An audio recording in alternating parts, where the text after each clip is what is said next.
हर हर महादेव दोस्तों, आशा करते हैं आप लोग कुशल मंगल खुश होंगे। महादेव आपका कल्याण करे। फ्रेंड्स, हम लोग आ गए हैं एक नए अध्याय में। पिछला अध्याय 29वां अध्याय था, जहां पर आपने देखा था कि माता सती बिन बुलाए ही अपने पिता दक्ष के यज्ञ में पहुंच जाती हैं और वहां पे अपमान ही पाती हैं और फिर वो महादेव का भी अपमान करने लगते हैं। उनके पिता, जो उन्हें सहन नहीं होता है, और वो क्रोध में आकर ये प्रतिज्ञा ले लेती हैं कि अब वो अपने शरीर को त्याग देंगी। और ये त्याग जो है, ये बहुत बड़ा त्याग है कि आप अपने प्यार के लिए, अपने प्रेम के लिए त्याग दो। और ये एक बोलते हैं ना कि लव स्टोरी, ये जो फर्स्ट लव स्टोरी थी महादेव और माता सती की, वो जगत विख्यात इसीलिए है क्योंकि इसमें त्याग है। कोई भी प्रेम में त्याग सबसे बड़ी चीज होती है कि जब आप अपने किसी के लिए बहुत बड़ा त्याग करते हैं। तो प्रेम में हमेशा जो प्यार एकदम सच्चा होता है, उसमें त्याग ये तो होता ही है। तो अब हम बढ़ चुके हैं 30वें अध्याय की तरफ और देखते हैं कि 30वें अध्याय में क्या है। आप चैनल को सब्सक्राइब नहीं किए हैं तो सब्सक्राइब कर लीजिए, क्योंकि यहीं पर आपके पुराणों का ज्ञान मिलता है, आपको एस्ट्रो वास्तु कंसल्टेशन मिलता है, आपको सारी चीजें यहाँ पर पता चलती है।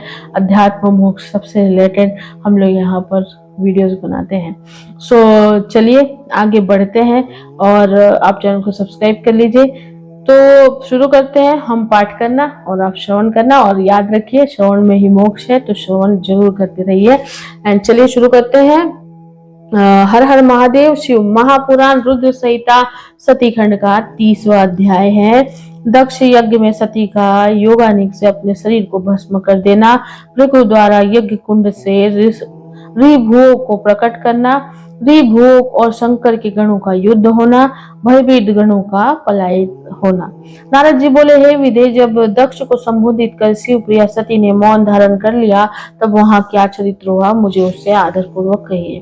ब्रह्मा जी बोले, हे नारद, मौन होकर सती देवी अपने पति का सादर स्मरण करके और शांत चित्त होकर सहसा उत्तर दिशा में भूमि पर बैठ गई। उन्होंने विधि पूर्वक जल का आचमन करके वस्त्र ओढ़ लिया और पवित्र भाव से आंखें मूंद कर पति का चिंतन करके वे योग मार्ग में प्रविष्ट हो गए। गौर मुख वाली शंकर की प्राण प्रिया सती प्राणायाम द्वारा प्राण और अपान वायु को समान करके उदान वायु को यत्न पूर्वक नाभि चक्र से ऊपर उठाकर बुद्धि पूर्वक हृदय में स्थापित करने के पश्चात उस हृदय स्थित वायु को कंठ मार्ग से भ्रुकुटियों के बीच में ले आई। भ्रुकुटी मतलब आईब्रोज के बीच में।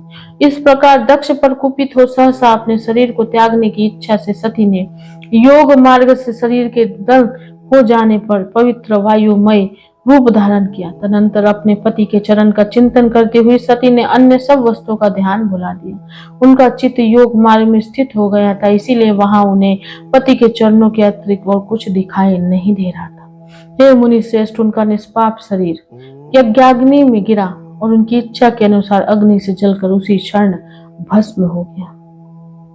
उस समय वहां आए हुए देवता आदि ने जब ये घटना देखी, तब वे बड़े जोर से हाहाकार करने लगे। उनका वो अद्भुत विचित्र एवं भयंकर हाहाकार आकाश और पृथ्वी तल पर सर्वत्र व्याप्त हो गया। लोग कह रहे थे, हाय भगवान शंकर की परम प्रियसी तथा देवता स्वरूपिणी सती देवी ने किस दृष्ट से दुर्व्यवहार से कुपित होकर अपने प्राण त्याग दिए। और चराचर जिनकी प्रजा है और जो ब्रह्मा जी के पुत्र है, ऐसे इन दक्ष की बड़ी भारी दुष्टता तो देखो। अहो शिव प्रिया मनस्वी सती देवी, जो सदा ही सज्जनों के लिए मान योग्य थी, आज इतनी दुखित हो गई। वास्तव में उन दक्ष का हृदय बड़ा ही असहिष्णु। वास्तव में वो दक्ष वे ब्राह्मण द्रोही हैं, इसीलिए सारे संसार में उन्हें महान अपयश प्राप्त होगा। इन शंभुद्रोही दक्ष ने प्राण त्याग करने को उद्गत अपनी पुत्री को रोका तक नहीं। इस अपराध के कारण इन्हें महान नरक भोगना पड़ेगा। सती के प्राण त्याग को देखकर जिस समय लोग ऐसा कह रहे थे, उसी समय शिव जी के पार्षद शीघ्र ही क्रोध पूर्व अस्त्र शस्त्र लेकर उठ खड़े हुए थे। यज्ञ मंडप के द्वार पर खड़े हुए वे भगवान शंकर के समस्त 60,000 महाबली पार्षद शंकर जी के प्रभाव से कुपित हो उठे थे। हमें धिक्कार है, धिक्कार, ऐसा कहते हुए शंकर के सभी वीर गणाधिप बारंबार उच्च स्वर से हाहाकार करने लगे। शिव गणों के महान हाहाकार से सभी दिशाएं व्याप्त हो गई। सभी देवता, मुनिगण तथा जो भी अन्य लोग वहां उपस्थित थे, वे भयभीत हो गए। क्रोधित हुए उन समस्त रुद्रगणों ने आपस में विचार विमर्श करके वाद्यों से प्रलय मचाते हुए लड़ने के लिए शस्त्र उठा लिए। हे देवर्षि, कितने ही पार्षद तो वहां शोक से ऐसे व्याकुल हो गए कि वे अत्यंत तीखे प्राण नाशक शस्त्रों द्वारा अपने ही मस्तक और मुख आदि अंगों पर आघात करने लगे। इस प्रकार 20,000 पार्षद उस समय दक्ष कन्या सती के साथ ही नष्ट हो गए। वो एक अद्भुत सी बात हुई। महात्मा शंकर के जो गण नष्ट होने से बच गए, वे क्रोध युक्त होकर दक्ष को मारने के लिए हथियार उठाकर खड़े हो गए।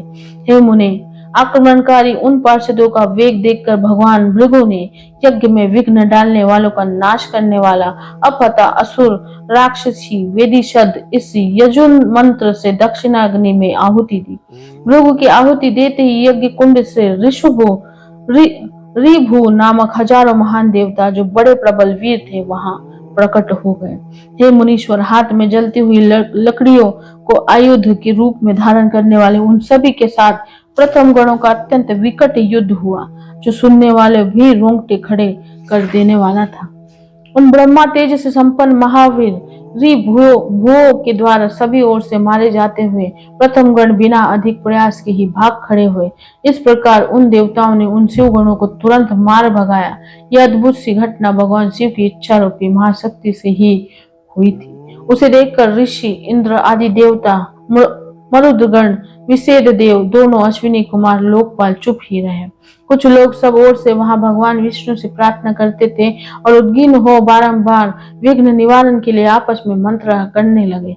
प्रथम गणों के नाश होने और भगाए जाने से जो परिणाम होने वाला था, उसका भली भांति विचार करके उत्तम बुद्धि वाले विष्णु आदि देवता अत्यंत व्याकुल हो उठे। हे मुनि, दुरात्मा शंकर द्रोही तथा ब्रह्मा बंधु पतित ब्राह्मण दक्ष के यज्ञ में उस समय इस प्रकार का विघ्न उपस्थित हो गया था।